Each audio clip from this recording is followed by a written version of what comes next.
أستغفر الله العظيم الذي لا إله إلا هو الحي القيوم وأتوب إليه. أعوذ بالله من الشيطان الرجيم. بسم الله سبحان الله والحمد لله ولا إله إلا الله والله أكبر ولا حول ولا قوة إلا بالله العلي العظيم العزيز العليم عدد كل حرف كتب ويكتب أبد الآبدين ودهر داهرين.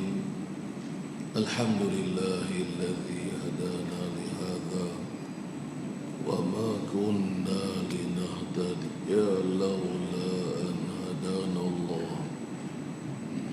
أشهد أن لا إله إلا الله وحده لا شريك له وأشهد أن محمدا عبده ورسوله.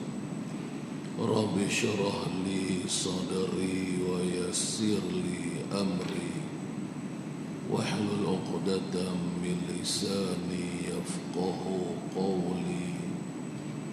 آمين رب العالمين. قال المصنف كان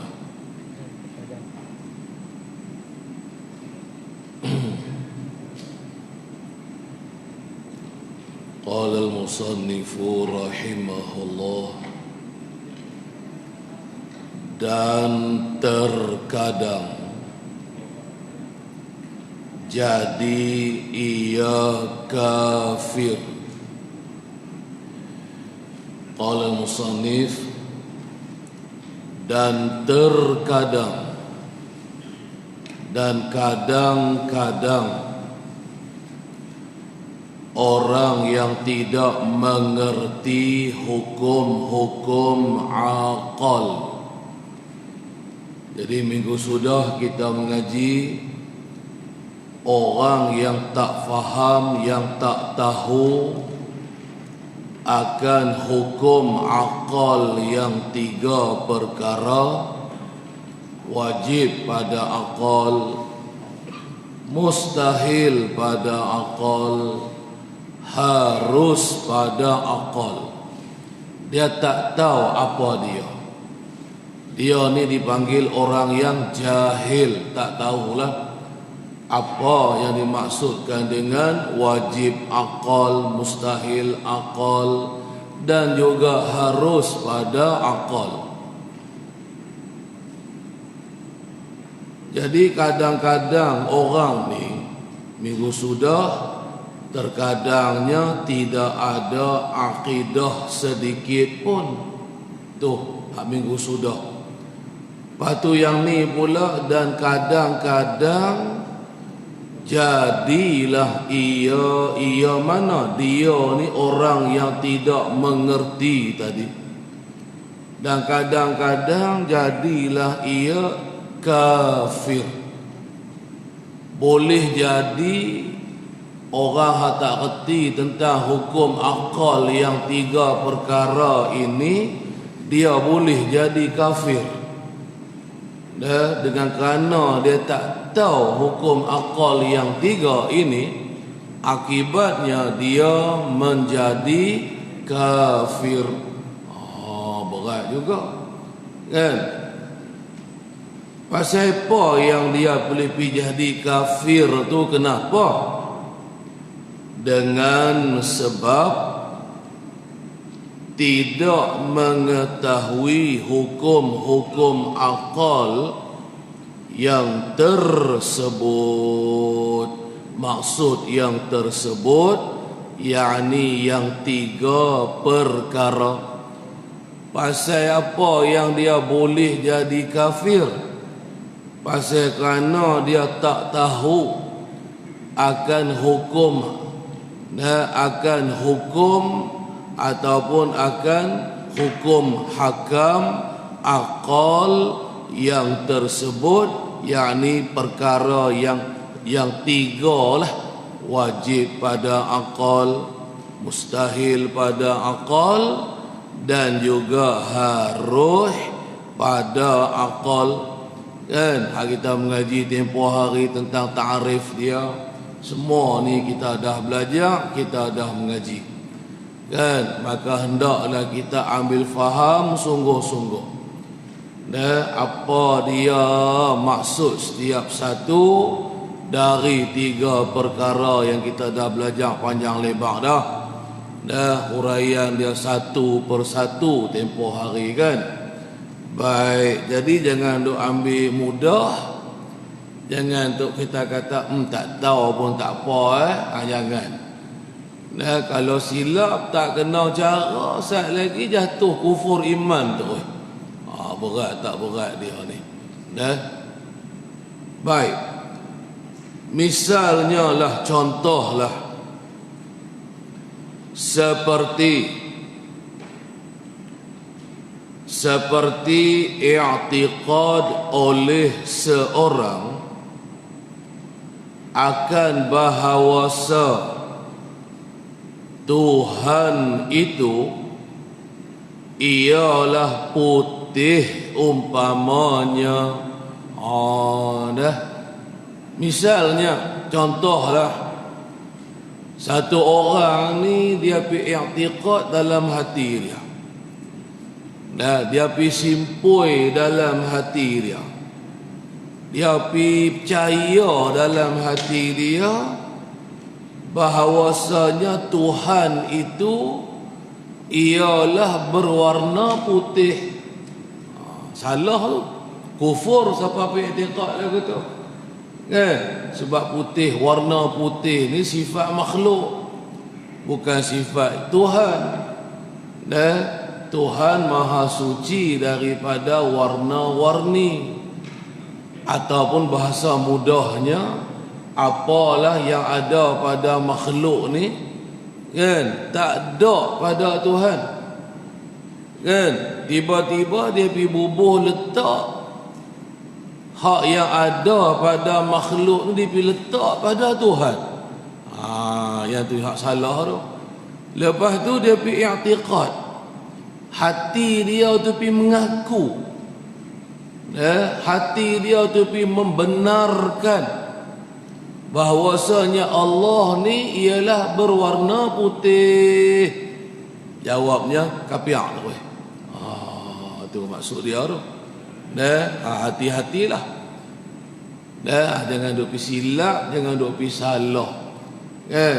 Dia pi dengar siapa pun tak tahu pi kata kan Allah ni ialah cahaya. Dia pi dengar lagu tu. Cahaya tu pun makhluk dah. Kan? Jadi dia kata cahaya ni warnanya putih. Yalah kan, cahaya memanglah warna putih, nampak warna putih, nampak cahaya terang tu. Dia kata Tuhan ni warna putih. Betul ke? Tuhan ni warna putih, ialah bercahaya-cahaya? Tidak, sama sekali tidak. Tosa duk terlintas apa-apa bayangan pun yang seumpama makhluk ni ada pada Tuhan. Jangan.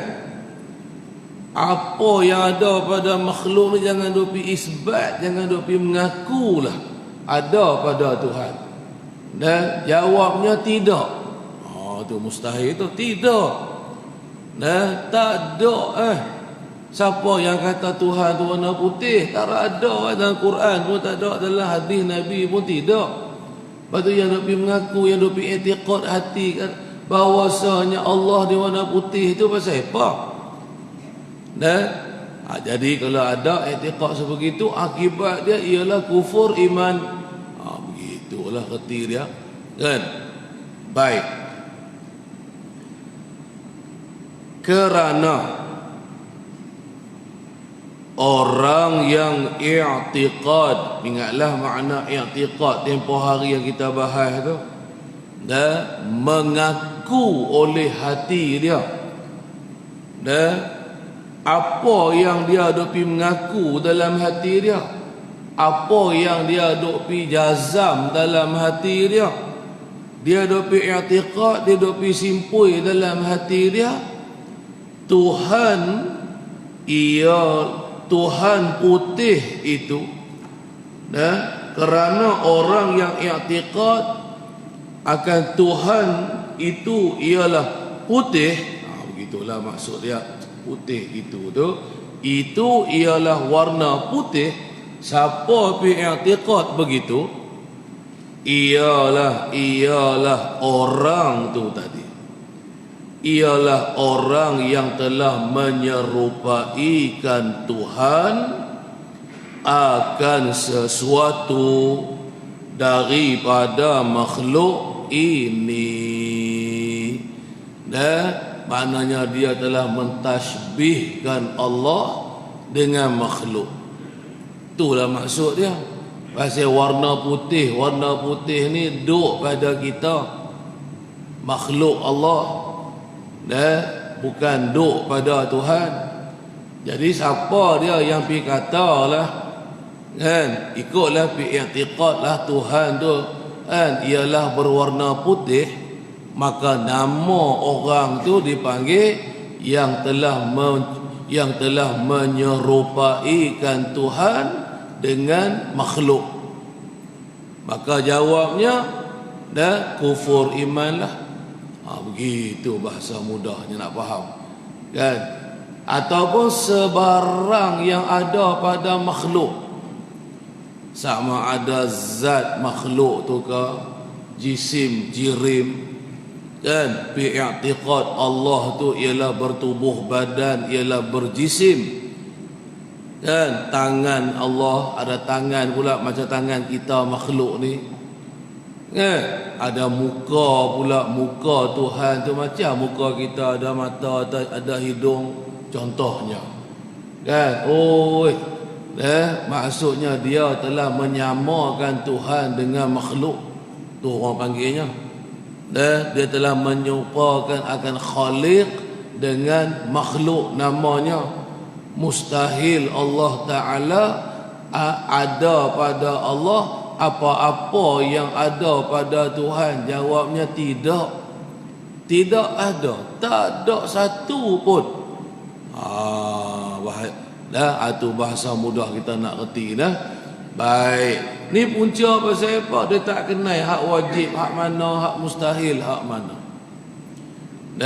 Padahal apa-apa yang ada pada makhluk ni, ikutlah sifat makhluk tadi, warna-warni ni contohnya sifat lah tu yang ada pada makhluk, kan. Semua tu dipanggil namanya mustahil ada pada Tuhan. Itu mustahil tu. Mustahil tu orang panggil mustahil pada akal, nama dia. Jadi warna putih ni kita nak kata lagu mana? Ialah suatu perkara, suatu barang yang tentu tidak pada zat Allah Ta'ala. Itu makna mustahil pada akal. Kalau perkara yang mustahil, kita kena nafikan dia. Kalau perkara yang wajib, kita isbatkan dia. Itu je beza dia, kan. Kalau perkara mustahil, jangan duk i'tiqad ada pada Tuhan. Akibat dia saat ni lah kafir saat ni. Tu reti dia. Baik, ikutlah apa-apalah yang ada pada makhluk, kan. Pergi kata Allah Ta'ala duduk bersila macam kita ni duduk, duduk atas arash, duduk atas kursi, duduk atas langit.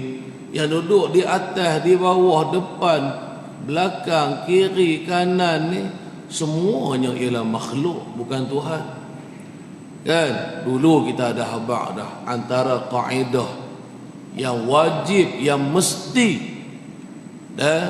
mesti ada pada kita makhluk ni. Kita tu ialah bertempat. Satu lagi, kan? Ialah kita ni ada tempat kita. Masing-masing ada tempat, kan? Dan ada kalanya tempat kita tu ialah, kan, di hadapan. Dan di hadapan tu maksudnya apa? Dan kita duduk di hadapan sesuatu. Tu makna di hadapan tu. Makna di hadapan kita ada sesuatu. Kalau kita kata kita duduk di belakang, bermaksud di belakang sesuatu. Kalau kita kata duduk di atas, kita duduk di atas sesuatu sebenarnya. Kalau kata duduk di kiri ke di kanan ke, serupa je semua, bawah ke apa ke. Di kiri sesuatu, di kanan sesuatu, di bawah sesuatu. Dan sesuatu tu, dan namanya ialah jirim. Apabila duduk kita bermukabalah dengan jirim, dan atas ke bawah ke, kan, atas sesuatu, di bawah sesuatu tadi contohnya, bermakna yang duduk di atas sesuatu tu ialah jirim juga. Ni macam kita ni, kan, lah kita duduk di atas lantai, orang panggil lantai tu jirim. Ataupun duduk di atas kerusi, bangku misal, kan, maka bangku tu namanya jirim, makhluk.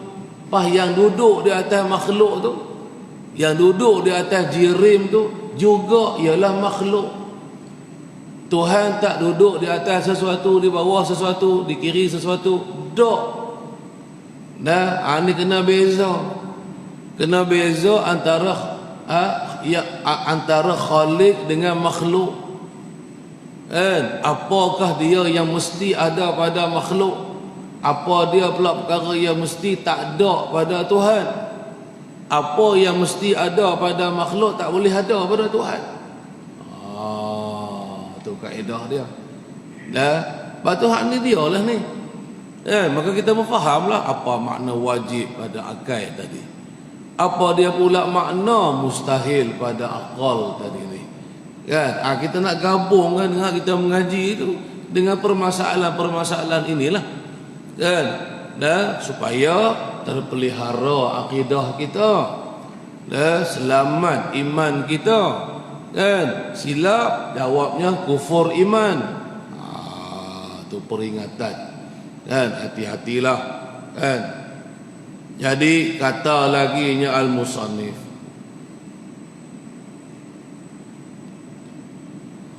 maka iaitu ialah mustahil atas Allah Ta'ala. Maka iaitu, mana dia iaitu tu tak sah ni, menyerupai Tuhan akan sesuatu daripada makhluk ini.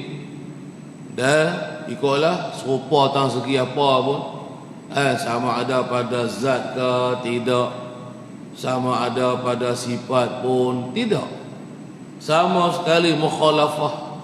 Sama sekali Allah Ta'ala tak sama, tak serupa pun dengan mana suatu pun daripada alam, daripada makhluk yang baharu ini. Itulah mukhalafatuhu ta'ala lil hawadis. Bahasa Arabnya hak tu. Kita duduk mengaji sifat Allah mukhalafah tu lah. Reti hak tu, reti hak musannif habaq ni apa dia. Jadi menyerupai itu ialah mustahil atas Allah Ta'ala. Mustahil ni kita panggil mustahil pada akal tadi ni. Apa dia makna mustahil pada akal? Yani maksud mustahil atas Allah Ta'ala menyerupai akan suatu pun daripada makhluk ini, maksudnya ialah tentu tidak atas Allah ta'ala. Tu mana mustahil. Ambil kesimpulan daripada mustahil. Kan mustahil ni dulu kita mengaji apa dia? Ialah barang yang tidak diterima oleh akal kita akan sungguhnya. Kan? Akal tak terima akan Allah Ta'ala tu serupa dengan makhluk. Akal tak terima. Tak terima. Tak setuju. Kan? Lepas tu apa yang dibenarkan oleh akal kita? Apa yang akal kita setuju? Hak akal kita setujunya tak. Dah. Hak akal kita setuju dah, menyerupainya Allah dengan makhluk ini ialah perkara yang tidak.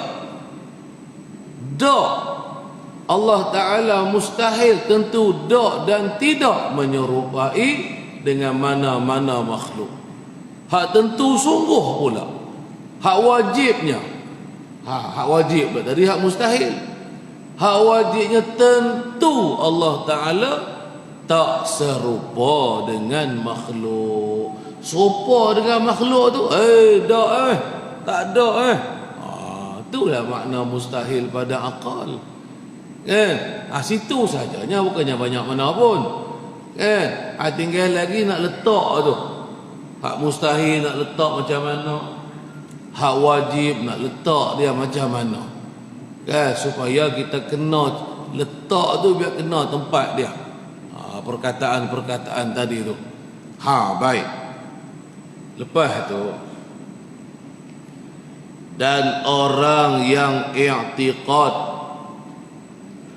menyerupai oleh Allah Ta'ala dengan yang baharu itu, ialah jadi kafir.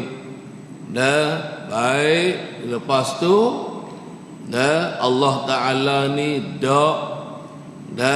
tidak menyerupai dengan sekalian yang baharu. Tak serupa. Zat Allah tak sama macam jasad, jisim, tubuh badan kita makhluk. Tak ada. Jangan duk bayang apa hak terlintas, apa hak terbayang dalam hati, semuanya tidak. Semuanya tentu Adakah Allah Ta'ala ni dia bertubuh badan terbayang di hati kita? Kan? Mana nak tahu? Syaitan dia bawa mai lintasan dia pelintas dalam hati kita. Kan? Bayangan Allah ni serupa macam kita. Tinggi ke, rendah ke, besar ke, kecil ke, ikutlah. Tu semua hak ada pada makhluk lah tu. Kan? Ada tubuh badannya, kulitnya cerah, matanya bulat. Mana nak tahu setan ni? Jangan duk pi i'tiqad, dia lintas saja aja. Tapi jangan duk mengaku perkara hak dia pelintas dalam hati kita tu. Kita pun jawab dak. Ada satu orang tu, dia ditimpa masalah lah. Kan, ditimpa penyakit. Syaitan ni dia duk masuk dalam hati dia, duk bawa mai macam-macam perkara dalam hati dia. Hati, kita tajuk hati kan. Perkara yang dia datangkan tu pula, kalau kata pi mengaku je, nescaya jadi kafir. Ada orang lagu tu, kita pun tak tentulah. Jangan duk berasa kita terselamat lah. Dia bawa mai macam-macam perasaan tu. Kan? Nak mentasbih, nak menyama serupakan Allah seperti kita. Macam-macam gaya setan tu gaya. Macam-macam helah, macam-macam penipuan. Setan tu bayangkan begitu, bayangkan begini, Allah Ta'ala begini begitu rupanya Tuhan dalam hati dia. Dia punya duk susah lah. Duk kira duk nafi lah, duk kira duk tolak lah. Kalau kita pun lah ketulah. Jangan duk pergi mengaku sungguh duk mengaku sungguh, tak ada apalah. Jawabnya rosak terus iman. Tambah-tambah apa duk abang selalu. Kan? Waktu masa saat kita dekat nak mati tu. Kan? Oh, dia buat main macam-macam gambaran kekufuran. Macam-macam gambaran perkara dalam hati kita. Suruh mengaku je. Kalau kita pergi mengaku perkara hak dia buat main terlintas dalam hati saat ni, kan? Dan kita kufur iman, jatuh kafir tak boleh. Tak lama lepas tu malaikat maut cabut nyawa, mati dalam keadaan kufur iman. Oh, ni takut sekali. Kan? Ni kita duduk beringat, duduk berjaga-jaga, duduk berhati-hati. Kan? Dah lah nak bina iman tu sendiri pun susah dah. Nak bagi jadi sesuatu akidah pun bukannya payah, bukannya senang, payah. Kan?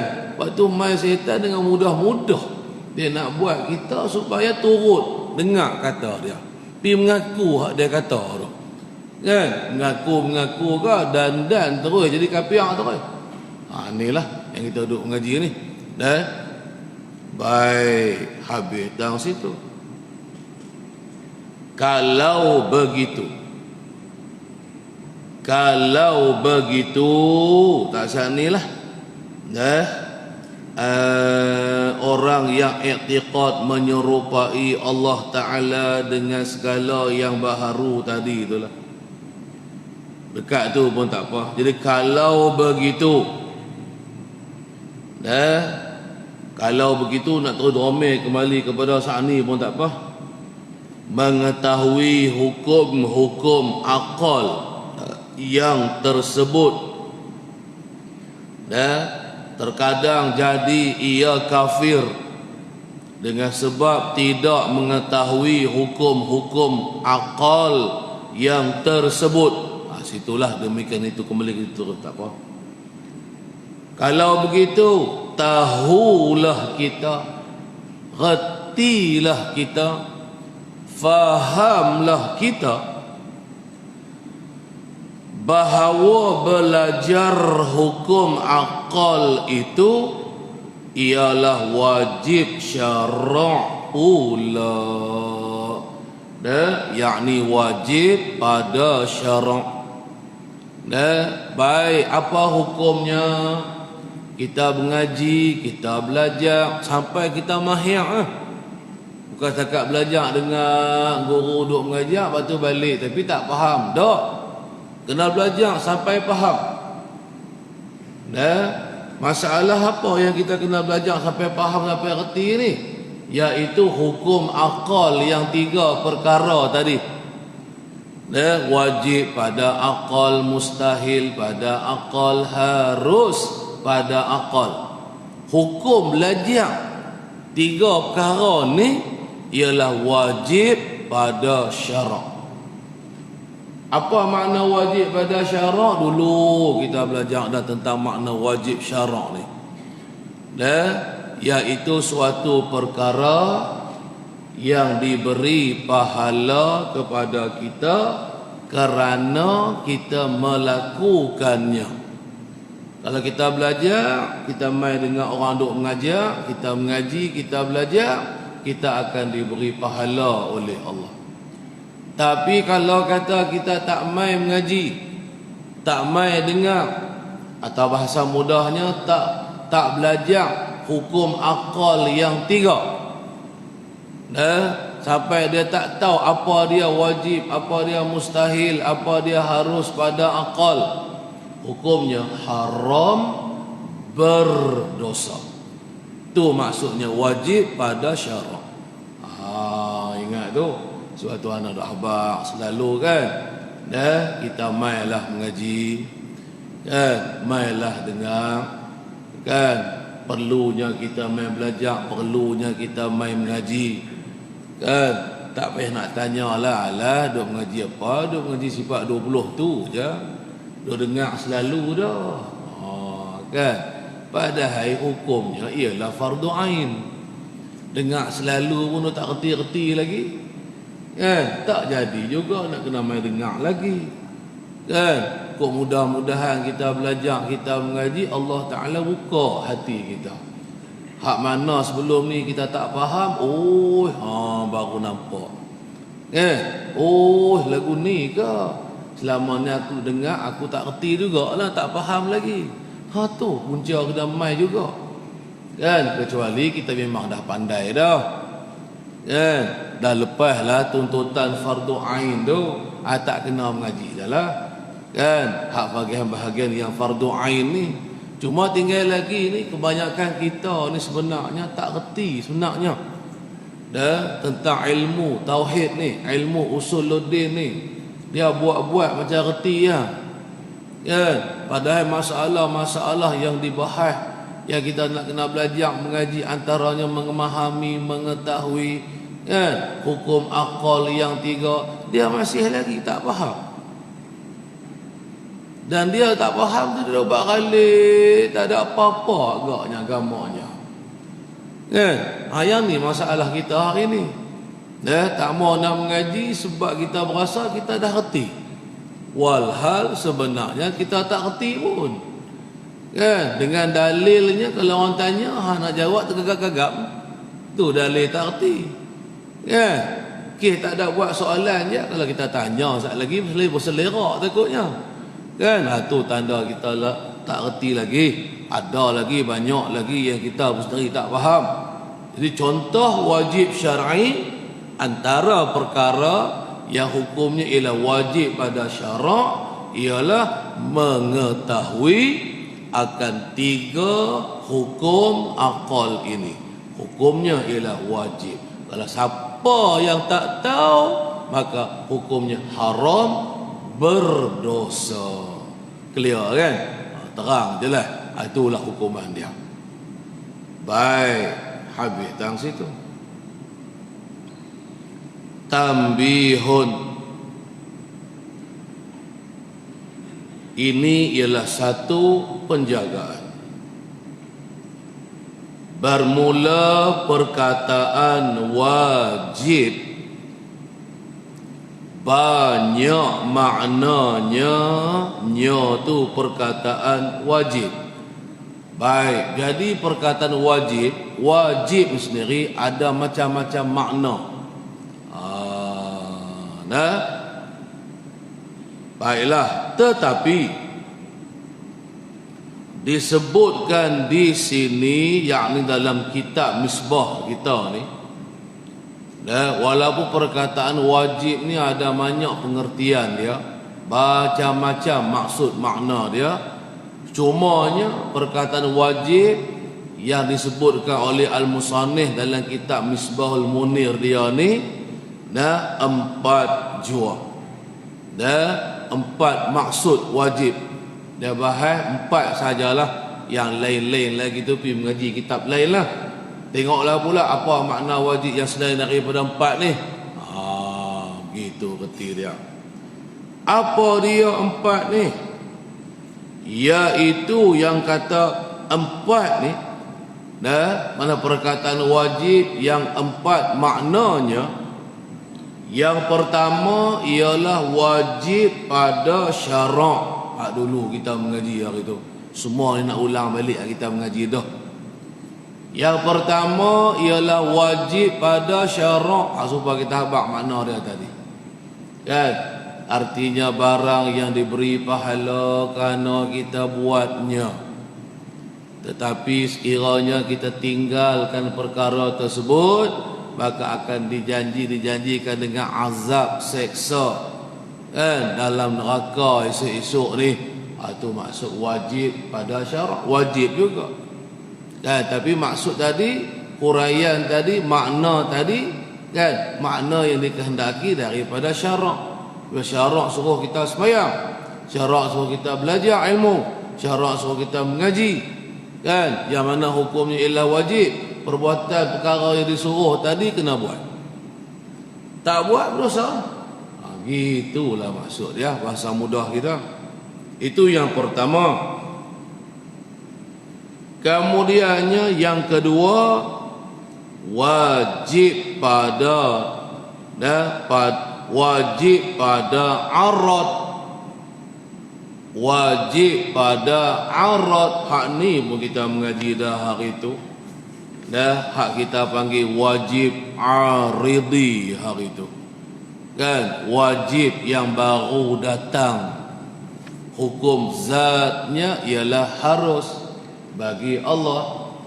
Hakikatnya kan, tapi dah i'tibar dengan firman Allah, i'tibar dengan janjian Allah, maka perkara yang dijanjikan itu jadi mesti, jadi wajib. Wajib sekarang maknanya mesti.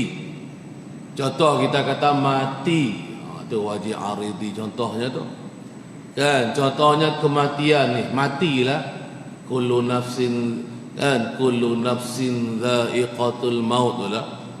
Kan, semua kita maklum dah satu hari nanti pasti akan mati.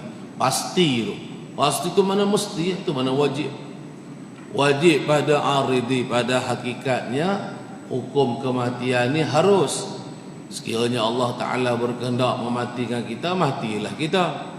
Sekiranya Allah Ta'ala mengekalkan hidup kita, tidak mematikan kita, tak matilah kita. Kan? Tapi jadi wajib ni pasal pandang tilik kepada firman Allah tadi. Kan? Apabila Allah Ta'ala menyatakan kepada kita, setiap kita yang bernyawa tentu satu hari nanti pasti akan mati, pasti kita akan mati. Tentu satu hari nanti kita akan mati. Wajib satu hari nanti kita akan mati. Itu dia wajib arad, dia panggil namanya. Kan? Dah banyak lagi lah. Kan? Seperti hari kiamat lah, apa semua. Kan? Janjian-janjian Allah tu. Baik, itu pun kita dah mengaji dah hari tu. Nah, dibuka balik muka surat berapa tak ingat dah. Kan? Kita dah belajar dah hari tu kan. Kemudian yang ketiga, dan wajib pada akal, hak yang kita bahas tadi ni, wajib pada wajib pada akal yang maksudnya apa dia? Sungguh ataupun mesti. Kan? Contoh kita kata sifat-sifat qudrat iradat bagi Allah, sungguh mesti tentu sifat ni ada pada zat Allah. Kan? Itu i'tiqad hati, pengakuan hati, isbat yang kita panggil tu, wajib pada akal ni. Hati kita bersetuju, hati kita lalu mengaku, sungguh. Dan sifat kudrat ni sungguh pada zat Allah. Ada sungguh pada zat Allah, tentu. Akal tak terima kalau tak ada sifat kudrat ni pada Tuhan. Wah, akal terimanya, hak akal isbatkannya, ada kudrat, sifat kudrat ke iradat ikutlah. Kan? Di zat Allah Ta'ala tu orang panggil wajib pada akal. Perkataannya sama aja wajib, tapi makna tak serupa. Baik, itu yang ketiga. Mana dia? Langkah dah. Langkah wajib pada adat. Yang ketiga, sekali lagi ulang balik. Yang ketiga ialah wajib pada adat. Kan? Kebiasaan, hukuman yang ditentukan berdasarkan kepada kebiasaan. Kebiasaannya makan nasi 3 pinggan ni kenyang. Tu kebiasaan lah tu. Kan? Tak jumpa lagi hak makan nasi 3 pinggan tak kenyang tu, tak jumpa lagi. Kan? Makan sampai 3 pinggan ni apa ni? Kan? Kalau abang tak kenyang lagi, ada belah saka kau dia ni. Orang bodoh kata kan. Kata tu pasal pasal semua tentu kenyang, mesti kenyang. Entah makan sampai 3 pinggan, cucuh api, nyala di retas tu, mesti terbakar lah. Siapa kata mesti terbakar, mesti kenyang tu? Siapa kata? Adat kata. Kan? Adat kata, mana ada kalau cucuh api tak menyala? Kan? Mana ada kalau makan nasi sampai 3 pinggan tu tak kenyang-kenyang? Kecuali dia makan nasi sikit je, memanglah kita tak kenyang. Kan? Mustahil pula pada adat makan nasi tak sampai sepinggan itu kenyang macam makan nasi 3 pinggan tu. Itu mustahil pada adat nama dia. Hak mesti wajib pada adat, makan 3 pinggan tentu kenyang. Dulu pun kita mengaji dah. Kan? Tajuk ni. Itulah kesimpulan. Semuanya kita dah belajar. Semua ada kegunaan masing-masing. Fahamkan kita apa setiap satu daripada 4 maksud perkataan wajib tadi. Kan? Dah ada ilmu senang. Kan? Tak ada masalah. Yang masalah sekarang ni kita tak erti, tak ada ilmu. Tak ertilah. Kan? Itu jadi masalah kita tu. Sampai melibatkan soal akidah. Sampai melibatkan soal tauhid kita, iman kita dengan Allah Ta'ala. Payah jadinya nanti. Baik. Lepas tu yang keempat, dan wajib pada akal, atas Nana Hurairah kan. Kemudian demikian juga perkataan mustahil pula, yaitu perkataan mustahil itu ialah 3 perkara. Kalau wajib dalam kitab ni sebut ada 4 makna dia, 4 perkara. Kalau mustahil terbahagi kepada 3 perkara, terbahagi kepada 3 bahagian. Baik, tak apalah. Apa dia? Hak pertama tadi mustahil. Yang pertama ialah mustahil pada arad. Mustahil pada arad, mustahil aridi, mustahil yang baru datang. Tadi kan kita sebut pada adat aridi kan. Contohnya matilah saat ni. Contohnya mati. Kita faham mati ni apa dia? Mesti. Setiap kita mesti akan mati. Dan itulah yang bakal terjadi. Kita akan matilah. Hak realiti, hak waqi' dia. Hak yang nak jadi ni esok ni apa kita ni? Satu hari nanti kita akan mati. Terus ada bahas panjang-panjang lah. Mati kedak ni kita. Tak kita pening kot tu pula dah. Sat harus, sat wajib kok mana ni? Nak habaknya, kok mana pun kita tetap akan mati. Satu hari nanti bila tak tahu. Bila wallahu alam. Kau tak kalau masa ni kan boleh jadi. Duduk tengah-tengah mengaji ni, duduk tengah-tengah belajar, tengah-tengah mengaji, lembek kita rempah mati. Kan? Ataupun dia memang orang yang ahli mengaji lah, duduk di rumah, itu tak kan? Lepas tu kan mati. Dalam kitab dalam sebuah kitab Tahrir dia kata, antara orang yang mendapat pahala mati syahid akhirah, akhirah sajalah, dunia tidak, ialah orang yang mati dalam keadaan belajar ilmu. Kan sebenarnya fadilat kelebihan kita mengaji agama ni saja tak sebut je lah, tak jumpa tajuk lagi. Tapi sebenarnya pahala orang mengaji ni besar. Masuk syurga duk teriak pasal apa makcik? Duk teriak sedih pasal apa? Saya nak hafal Quran tak boleh. Kan? Nak apa umur 70 dah, otak tak lepi dah. Budak-budak boleh, mudah nak mengapai ni. Macam kita hak tua karat besi ni, tabai berapa inci ni, tak apalah, baca hak mana kita tahu. Kan? Kalau kita nak paksa nak hafal pun tak boleh pi dah. Tak boleh pi. Kalau boleh pi hafal lah. Tak ada masalah. Kan? Pasal duk dengar kelebihan orang menghafal Quran. Kan? Pasal duk dengar orang duk dia tu duk syarah cerita kelebihan orang yang mati, orang hafiz, orang yang hafaz Al-Quran ni, kan? Sudahnya masuk syurga lah. Nak buat tak boleh kita ni. Bukan tak boleh, boleh, tapi nampak adatnya tak boleh. Adat lah kata kan. Dah, la ni adakah kita mati dalam keadaan hafiz ni atau hafizah ni saja ke yang dapat masuk syurga? Tidak, amalan tu banyak lagi. Nah, antara amalan yang menurut ulama kan, yang matinya diberi pahala mati syahid akhirah dia panggil.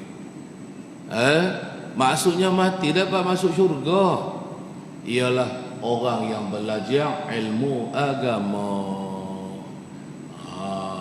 Kan? Sebab tu anda kata dah, kita ni hak tak boleh nak buat tu tak apa lagi. Kan? Dan memang kita tak upaya. La ni hak kita boleh buat. Kan? Hak boleh buat ni contoh kita kata belajar ni lah, mengaji ni. Bukan nak payah mana mengaji. Mengaji. Dia bukan kata orang alim itu masuk syurga. Orang mengaji. Talabatul ilm. Penuntut ilmu. Nah, yakni ilmu agama lah muraknya. Nah, jadi hamai dengar mengaji. Hak nak mengajar, hak nak mengajar tu guru, bukan kita. Kita metadah telinga ya. Nah, usunglah kitab sama bawa kitab pergi mengaji. Kan, tadah telinga saja pun takut dia tak faham lah pula. Ada kitab boleh tengok turut hak guru duk baca tu. Dah ditakdirkan Allah kita mati dalam keadaan kita ni ialah penuntut ilmu. Tak kira masa tengah mengaji ni ke, saya lagi balik di rumah ke, walaupun kita balik rumah berehat, walaupun tak mengaji ketika tu, tak belajar apa-apa, kita mati juga dipanggil mati dalam keadaan menuntut ilmu. Syak mana pahala? Pahalanya dibalas dah pahala orang mati syahid. Tapi pahala syahidnya syahid akhir. Syahid akhirah. Makna kalau kita syahid akhirah, mayat dia seperti orang lain juga. Dia kena dimandikan, kena dikafankan, kena disembahyangkan, kan, ditanam macam biasalah. Itu maknanya syahid akhirah. Apa dia syahid dunia akhirah tu orang mati perang sabil tu. Kan, atau nak mandikan mayat dia tak boleh, nak sembahyang tak boleh. Kan, kafan-kafan pun dengan pakaian dia jangan dibuka biar berdarah-darah lagu tu. Itu besar lagi. Kan, itu contoh kelebihan kita belajar agama, belajar ilmu ni. Belajarlah.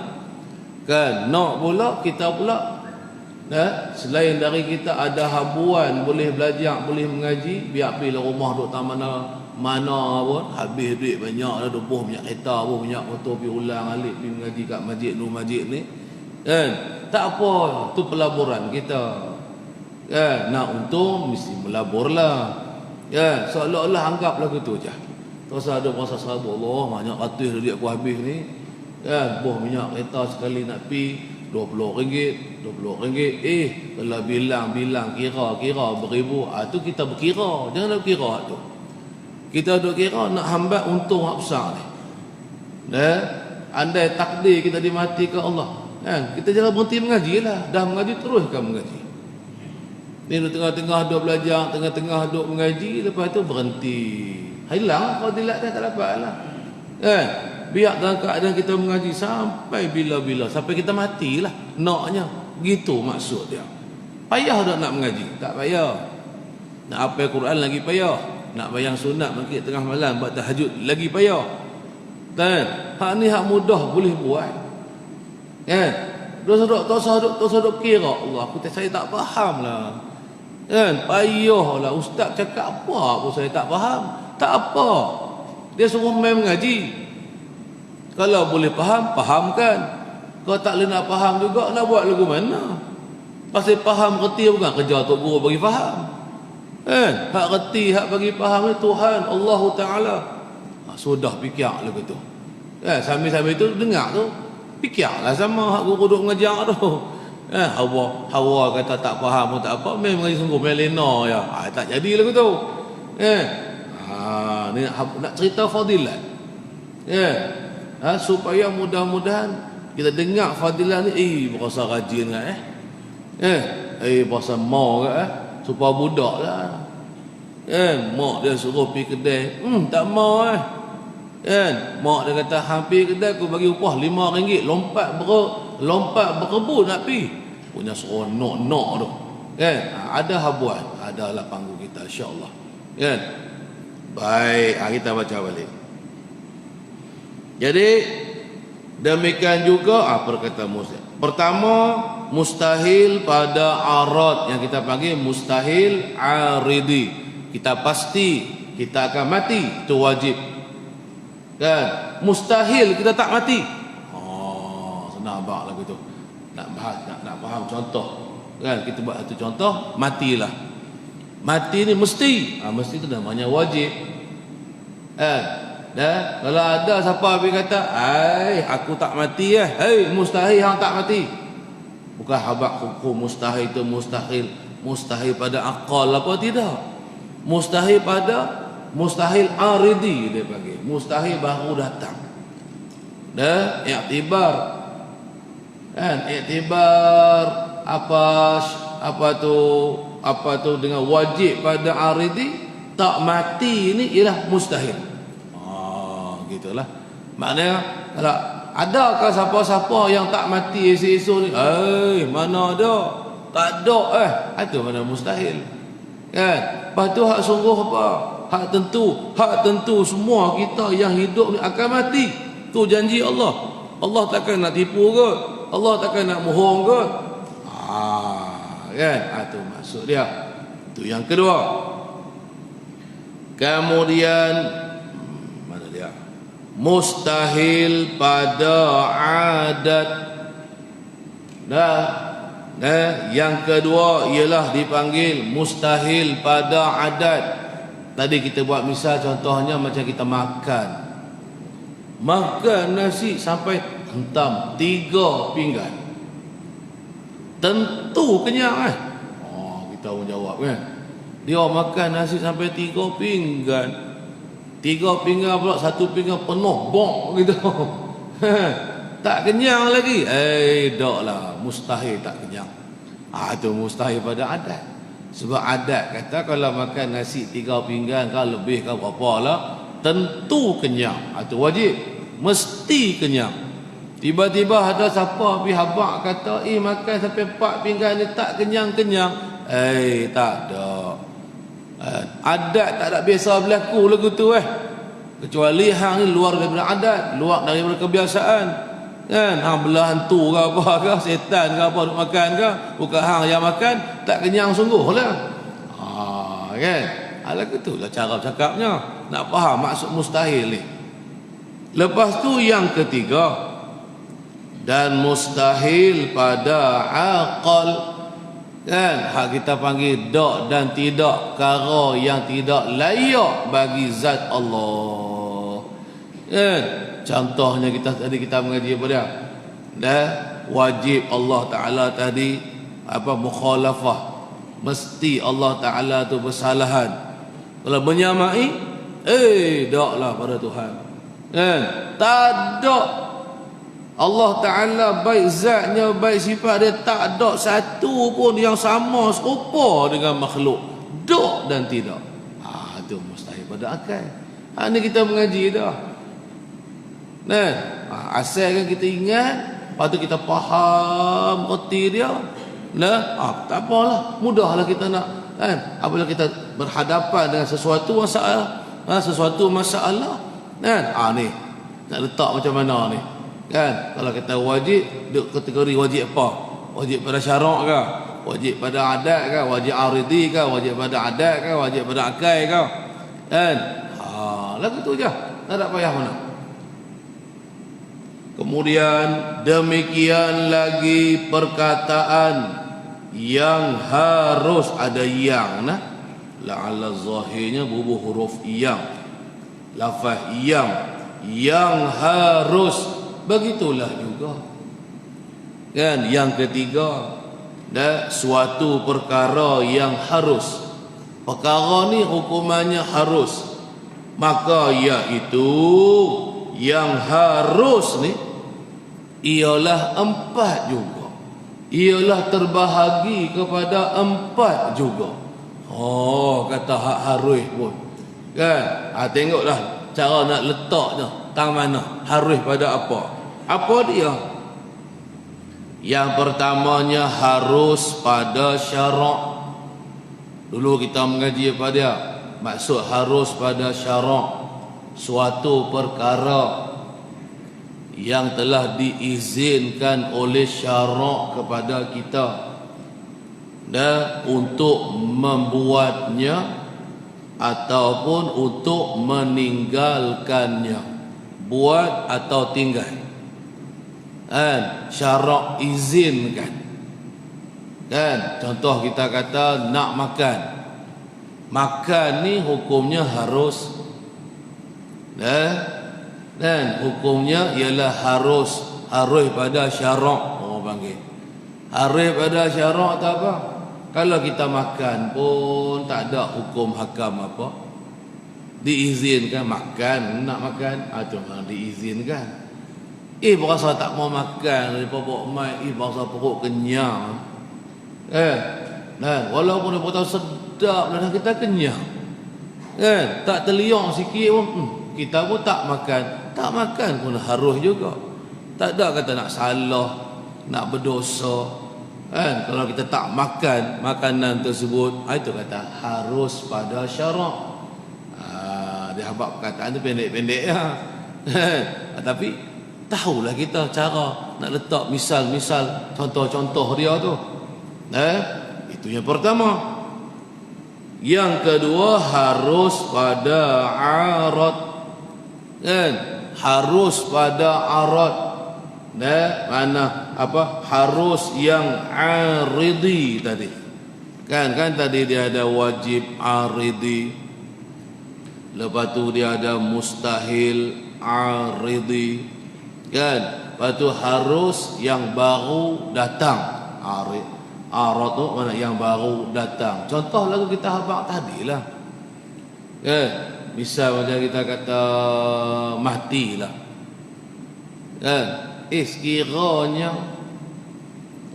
Sekiranya Allah Ta'ala tak mengkehendaki kita ni mati, boleh tak? Jawabnya boleh. Tu contoh dia. Apa tu ada banyak lagi lah. Contoh-contoh yang lain tak berkaitan dengan hak wajib aridi, mustahil aridi.